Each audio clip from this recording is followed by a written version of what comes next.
He's showing them now that roads are important to all the department heads. Parks, fire, and police are like, oh yeah, I guess that is important. Look at that. You can only get one road done for $4.5 million, but you can do 5 for preventative maintenance, 4.4. Wow, you need to do that.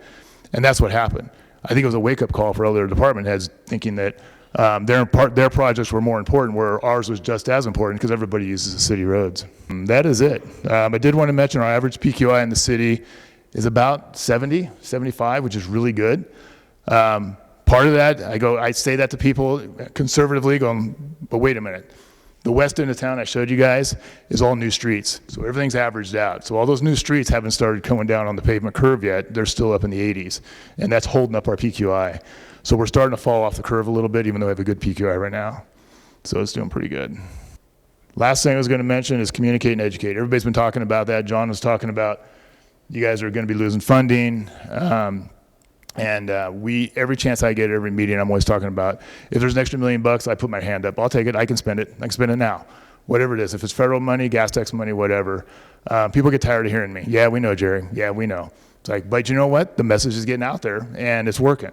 So it doesn't bother me. I'll just keep saying it, because I go home at the end of the day, it doesn't bother me. But anyway, you got to keep educating people, give people the graphs and the charts, and say, if we don't do this, this is where our road's going to go. If we do this, we're going to come up to this. Give me $1 million, I'll spend it. Our pavement management system, if I put in, I have $2 million, it'll tell me best where to spend it. We use that as a guide, not a Bible, to get things done. But because we know our streets and we know what's out there and we know when the last treatment was. But that sure helps a lot when you're proving your point. So with that, we can open it up to any questions. Tim Ernest, Oregon DOT. So for your slurries, I'm assuming that you're using truck-mounted pavers? I didn't hear the door was closed. What? For your slurries, are you using truck-mounted pavers? For the slurries? Yeah. Yeah, okay. All right. Well, I mean, we contract all that out, but yeah. Okay.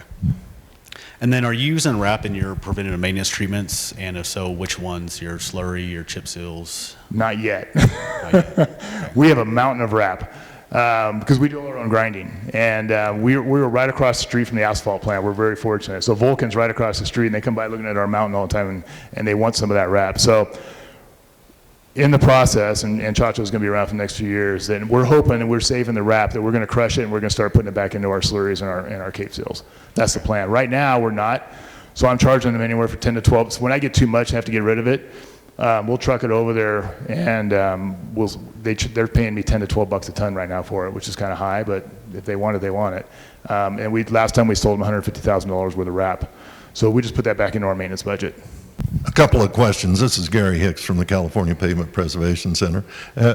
Have you used the Type 2 slurry with polymer? I mean, is that what you're using, the polymer modified asphalt? Yeah, that's exactly what it is. There's a new spec on that from ISSA, and I don't know if you're using that, but it's on polymer modified asphalt, and it's almost as good as microsurfacing. It is. Yeah.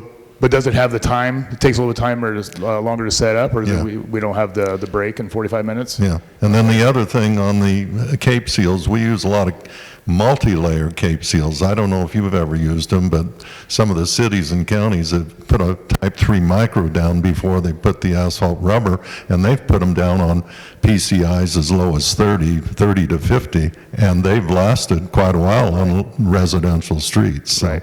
I've been really impressed with that. I've seen that and the agencies that do it. I kind of think that when we're doing a blanket patch, ours is like a 3-layer system. Instead of putting a micro, we're putting a thin lift. Oh, okay. And then we put the rubber cape on top. Oh, okay. I think if we didn't have our paving machine, I would be doing that. I would put a micro down first and do a 3-layer system as well, yeah. Because a micro gets into those cracks and seals it, or helps seal it, and then comes back up, yeah. And who did you say did your deflection testing and ride? Was It's Stantec. Okay. Yeah, we use Road Matrix, which is a Stantec product. I don't know if anybody else is using that. It's a very robust system. I mean, we don't use it for all of its capabilities. We were going to start doing the testing ourselves, have my employees do it. But then I found that's just inconsistency, because if I have one guy do it, then the next guy, and this guy retires. This is what Stantec does all the time. They come in a van, we hire them. I think the last one we spent $95,000 to do the whole city, but they can survey the whole city in about 4 weeks, and we're waiting for the data now. They just got it done a couple months ago. Okay. Yeah, so we used to do a third of the city every year, but then I found, well, shoot, we're doing a project every year to set this up. Why don't we just wait and spend the money we do it every 3 years. Every 3 or 4 years, you. Yeah. Very nice presentation. You mentioned that the PQI for the city is 70. Yeah, 70, 75, yeah. Yeah. Do you look at the percentiles also, like the percent good, percent fair, percent poor? Because averages sometimes can be misleading. It can, exactly. But sometimes our council members want to see what the average is, and yes, I do. I know how much. I didn't show it in these slides. I have a different presentation for that.